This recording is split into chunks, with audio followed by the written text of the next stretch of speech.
নমস্কাৰ বন্ধু-বান্ধৱীসকল, welcome back to my channel. আপোনালোকে গম পাইছে কেইদিনমানৰ আগতে আমি চেন্নাইলৈ গৈছিলোঁ অসুখৰ বাবে। তো তাত গৈ সবতছে ভাল লগা কি হ'ল তাকে আপোনালোকক ক'ব বিচাৰিছোঁ কি কি হৈছিল।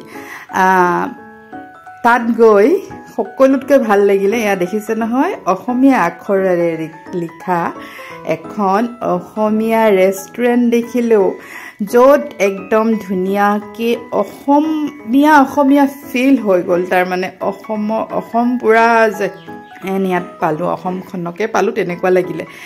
একদম বহুত ধুনীয়াকৈ জাপিয়ে চাপিয়ে ধুনীয়াকৈ সজাইছে, মুখতে কিবা কিবিয়ে ওলাই গৈছে, জাপিসহ ধুনীয়াকৈ সজাইছে। আৰু ইয়াতে ভাত, আলু পিটিকা মই বহুত ভাল পাওঁ, যিটো অসমৰ আলু পিটিকাৰ নিচিনা বেলেগ নহয়।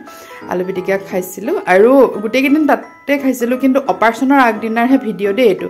অপাৰেশ্যনৰ আগদিনা মোৰ লাইট ডিনাৰ আছিলে, বাকীবোৰ আপোনালোকে হেৰি কৰিব, লাইট ডিনাৰত ইমান বেছি খাইছে বুলি নাভাবিব। মই ৰুটিৰ কাৰণে ৰুটিৰ থালি অৰ্ডাৰ দিছিলোঁ, যিহেতু তাত যি আছিলে সেয়াই আৰু।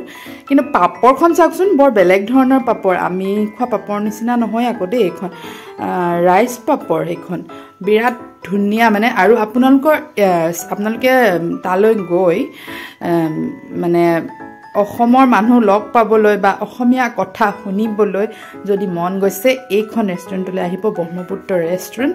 ইয়াত ধুনীয়াকৈ অসমীয়া খানা পাব আৰু অসমৰ মানুহ লগ পাবই পাব। তাৰ ল'ৰাকেইজনেও দুই এটা অসমীয়া বুজিও পায়, ক'বও জানে।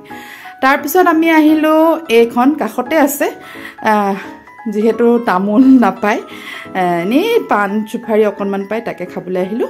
আশা কৰোঁ আজি মোৰ ভিডিঅ'টো ভাল লাগিলে। যদি ভাল লাগিলে আপোনালোকে এটা লাইক কৰি দিব।